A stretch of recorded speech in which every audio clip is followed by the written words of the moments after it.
अस्सलाम वालेकुम। आज आप हमारे यूट्यूब चैनल ITMSS, जिसमें मैं आपका कोच सर मुईसर शेख। अगर आपने अभी तक हमारा चैनल सब्सक्राइब नहीं किया तो अभी सब्सक्राइब करके बेल आइकन ऑल कर दें, ताकि आप हमारी आने वाली किसी भी वीडियो से महरूम ना रह सकें। आज का जो टॉपिक है वो इम्पॉर्टेंट है। टॉपिक पे आने से पहले ये हमारा प्लेलिस्ट का सेक्शन है, जिसको देख के आपने किसी भी प्रॉब्लम पे सोल्यूशन कर सकते हैं। तो हमारे चैनल पे हैं तो प्लेलिस्ट का सेक्शन ज़रूर देखें, इससे आपको काफ़ी कुछ सीखने को मिलेगा। इसी तरह ये हमारे चैनल की डिस्क्रिप्शन है, जिसमें चैनल का कंटेंट है, सारी डिटेल्स है, नाम नंबर भी है। ये हमारे सारे सोशल लिंक हैं जिनको आप ज्वाइन और फॉलो कर सकते हैं, और ये हमारी सारी डिटेल्स है। तो चलें व्यूवर्स, आज के टॉपिक की तरफ आते हैं। व्यूवर्स, आज हमारा टॉपिक है बेसिक लेवल के स्टूडेंट के लिए, बिगिनर्स के लिए, जो कंप्यूटर लैपटॉप ले लेते हैं लेकिन उनको चेक करना नहीं आता। उनको ये नहीं पता होता कि उनके कंप्यूटर लैपटॉप में कौन सा प्रोसेसर लगा है, उसकी क्या वैल्यू है, कितनी रैम लगी है, कौन सी हार्ड ड्राइव लगी हुई है, कितने जीबी की लगी हुई है, SSD लगी हुई है, M2 लगी हुई है, क्या लगा हुआ है, ठीक है। और ना उनको ड्राइवर्स चेक करने का पता होता है। तो आज हमारी इस छोटी सी वीडियो में आपको सारी डिटेल्स मिल जाएगी, ठीक है। तो देखें व्यूवर्स, अगर आप विंडो 7 चला रहे हैं तो यहाँ पे माई कंप्यूटर लिखा हुआ आएगा, और अगर आप विंडो 8, 10, 11 चला रहे हैं तो यहाँ पे दिस PC लिखा आएगा। तो इस जगह पर आकर के ही आपको तीन चीज़ें तो यहीं से पता चलती हैं, ठीक है। अब कैसे पता चलती हैं? सबसे पहले तो आप ये राइट क्लिक करें, शो मोर ऑप्शन पे जाएं और दिस PC की प्रॉपर्टीज़ पे क्लिक करें। यहाँ क्लिक करने से आपको तीन चीज़ें फ़ौरन पता चल जाएंगी, ठीक है।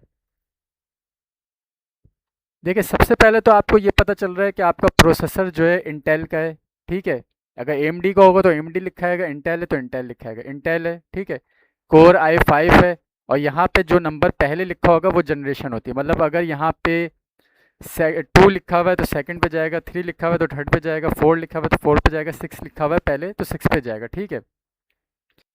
इसी तरह अगर ये फर्स्ट जनरेशन का प्रोसेसर होगा तो यहाँ पे i5 के बाद 620 लिखा हुआ होता है, ठीक है। तो यहाँ से आपको ये प्रोसेसर आपको पता चल गया, ठीक है। उसके बाद आपको रैम पता चल गई है, ठीक है, कि 8 GB है।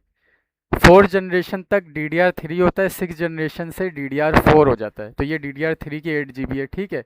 64 बिट की ऑपरेटिंग सिस्टम है, विंडो 11 प्रो है, ठीक है। ये इसका वर्जन है, ये आपको पता चल गया यहाँ पे, ठीक है। अब ये चीज़ आपको पता चल गई है, ठीक है।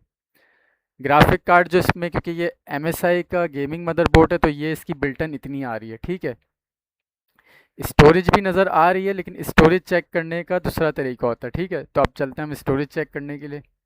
तो इस दिस PC पे हम डबल क्लिक करेंगे तो ये ओपन हो जाती है। एक लगी हुई है SSD, ठीक है, 256 GB की, जिसमें विंडोज़ हुई हुई है, सॉफ्टवेयर हुए हुए। एक लगी हुई है 1 TB की हार्ड ड्राइव, ठीक है, जो ये है। अब आप सोच रहे होंगे कि मुझे कैसे पता चल गया कि ये SSD है, तो इसका भी मैं हल बता दूंगा आपको, ठीक है। लेकिन ये दो डिवाइस लगी हुई है, एक SSD और एक हार्ड ड्राइव, ठीक है। ये हो गया।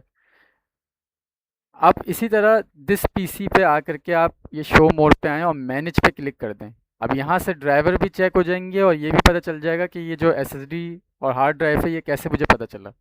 डिवाइस मैनेजर है ये, ठीक है, इस पर हमने क्लिक कर दिया। अब सबसे पहले तो ये डिस्क ड्राइव पे हम क्लिक कर देते हैं, ठीक है। तो यहाँ पे हमारे सामने ये आ रही है सैमसंग की 256, ये SSD है, ठीक है। और ये सी गेट की आ रही है, ठीक है, 1000 लिखा हुआ है, ये आपके 1 TB है। यहाँ सैमसंग 256 लिखा हुआ है, ये SSD है, और ये सी गेट लिखा हुआ है 1000, ये 1 TB है, ठीक है। ये हो गया। अब डिस्प्ले, तो यहाँ पे देखें ड्राइवर होने की निशानी ये है कि अगर AMD होगा तो AMD करके लिखा हुआ होगा, इंटेल होगा तो इंटेल करके लिखा होगा, तो डिस्प्ले का ड्राइवर हुआ हुआ है, ठीक है। इसी तरह नेटवर्क का ड्राइवर भी हुआ हुआ है, ठीक है, ये है इसका। इसी तरह साउंड भी हुआ हुआ है, इसमें हाई डेफिनेशन ऑडियो डिवाइस है, ठीक है।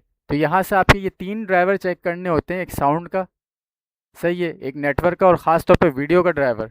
अगर AMD है तो AMD लिखा आएगा, इंटेल है तो इंटेल लिखा आएगा, इसके अलावा अगर कुछ लिखा आएगा तो ड्राइवर ही नहीं हुआ हुआ, ठीक है। खास तौर पे यहाँ पे माइक्रोसॉफ्ट डिस्प्ले अडॉप्टर लिखा आता है तो इसका मतलब होता है कि ड्राइवर नहीं हुआ हुआ होता, ठीक है। तो इंटेल लिखा हुआ आना चाहिए, अगर इंटेल है, AMD लिखा हुआ आना चाहिए, AMD है। और ये साउंड पे हाई डेफिनेशन आता है, साउंड मैक्स आता है, रियल टेक आता है, ठीक है। और नेटवर्क पे कुछ भी आ जाता है, ठीक है, जो भी उसका होता है।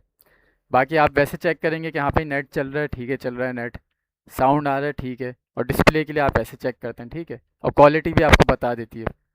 तो ये है, इस तरह से आपको ड्राइवर, यहाँ से आपको डिस्क पता चल जाती है, ठीक है।